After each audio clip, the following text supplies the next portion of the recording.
আসসালামু আলাইকুম রহমতুল্লাহ।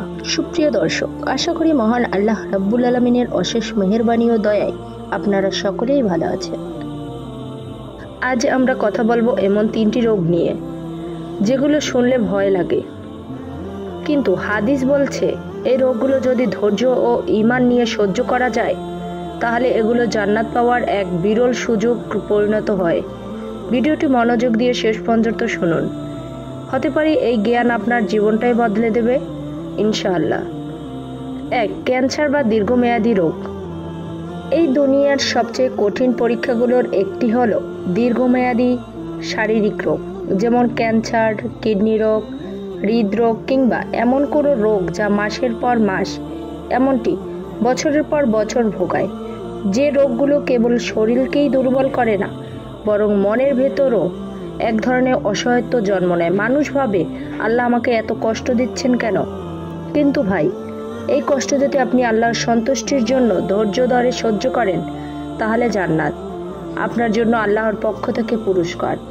হাদিসে নবী করিম সাল্লাল্লাহু আলাইহি ওয়াসাল্লাম বলেন, মুসলিম ব্যক্তির উপর যে কষ্ট, রোগ ব্যাধি, উদ্বেগ, উৎকণ্ঠা, দুশ্চিন্তা ও পেরেশানি আসে, এমনকি যে কাটা তার দেহ ফোটে, এসবের মাধ্যমে আল্লাহ তার গুনাহসমূহ ক্ষমা করে দেন। এই হাদিসটি আমাদের শেখায়, আমাদের শরীরে যত কষ্টই আসুক না কেন, সেটা যদি ধৈর্যের সঙ্গে সহ্য করা যায় তাহলে প্রতিটি ব্যথা হয়ে যায় গুনাহ মাফের কারণ। আপনি যদি ক্যান্সারের মতো কঠিন রোগে আক্রান্ত হন, তবুও আল্লাহর প্রতি সন্তুষ্ট থাকেন, 5 ওয়াক্ত সালাত আদায় করেন, তওবা করতে থাকেন, তাহলে এই কষ্ট আপনাকে জান্নাতের পথে পৌঁছে দেবে। আরেকটি গুরুত্বপূর্ণ হাদিস এসেছে, যখন কোনো মুসলিম শারীরিক কষ্টে ভোগে এবং ধৈর্য ধারণ করে, তার গুনাহ ঝরে পড়ে, যেমন গাছ থেকে শুকনো পাতা ঝরে পড়ে। এই পৃথিবীর রোগের বিনিময়ে যদি আল্লাহ আমাদের জান্নাত দেন, তাহলে কি আমরা ধৈর্য ধরব না? 2. চোখ অন্ধ হওয়া। চোখ মানবদেহের অন্যতম বড় একটি নিয়ামত, কিন্তু কখনো কখনো আল্লাহ তার কোনো বান্দাকে এই নিয়ামতটা তুলে নেন। হয়তো কেউ জন্ম থেকেই অন্ধ, কেউ কোনো রোগে বা দুর্ঘটনায় দৃষ্টি হারিয়ে ফেলেন, তখন জীবন অন্ধকার মনে হয় পৃথিবীর আলো নিভে গেছে। কিন্তু আপনি জানেন কি ভাই ও বোনেরা, এই অন্ধত্বই জান্নাতের চাবি হতে পারে যদি আপনি ধৈর্য ধারণ করেন, আল্লাহর উপর রাজি থাকেন এবং কোনো অভিযোগ না করেন। হাদিসে কুদসিতে আল্লাহ তাআলা বলেন, আমি যখন আমার কোনো বান্দার প্রিয় দুটো জিনিস চোখ কেড়ে নেই, অথচ সে ধৈর্য ধারণ করে, তখন আমি তার বিনিময়ে তাকে জান্নাত দিই। সহিহ বুখারী হাদিস নাম্বার 5653।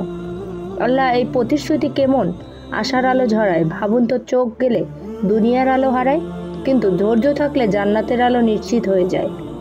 এই হাদিস থেকে আমরা বুঝতে পারি, দৃষ্টিশক্তি হারানো কোনো শক্তি নয়, বরং আল্লাহর পক্ষ থেকে একটি পরীক্ষা, এবং এই পরীক্ষায় উত্তীর্ণ হতে পারলে প্রতিদান জান্নাত। দৃষ্টি না থাকলেও যদি ঈমান থাকে, তওবা থাকে, শুকরিয়া থাকে, তবে জান্নাত একান্তই আপনার জন্য। 3. চর্মরোগ বা দুর্বিষহ ঘা। আমাদের দেহে এমন কিছু রোগ হয় যা বাইরে থেকে দেখা যায় না, যেমন লেপ্রোসি, সোরিয়াসিস, স্কিন ইনফেকশন বা ফুসফুসে ঘা। এই ধরনের চর্মরোগ শুধু শারীরিক কষ্টই দেয় না, অনেক সময় মানসিক যন্ত্রণাও দেয়। মানুষ এড়িয়ে চলে, কেউ কেউ খুঁত ধরে, আত্মীয়তারও মুখ ফিরিয়ে নেয়। কিন্তু আপনার জানা উচিত, মানুষ যদি মুখ ফিরিয়ে নেয়, আল্লাহ কখনো তার প্রিয় বান্দা থেকে মুখ ফিরিয়ে নেন না। এই বিষয়ে পবিত্র কোরআনে হযরত আইয়ুব আলাইহিস সালামের ঘটনায় এসেছে, তিনি দীর্ঘ 18 বছর এক আক্রান্ত চর্মরোগে আক্রান্ত ছিলেন। তাই শরীরে পচন ধরেছিল, এমনকি পরিবার, পরিজন, সমাজ সবাই তাকে ছেড়ে গিয়েছিল।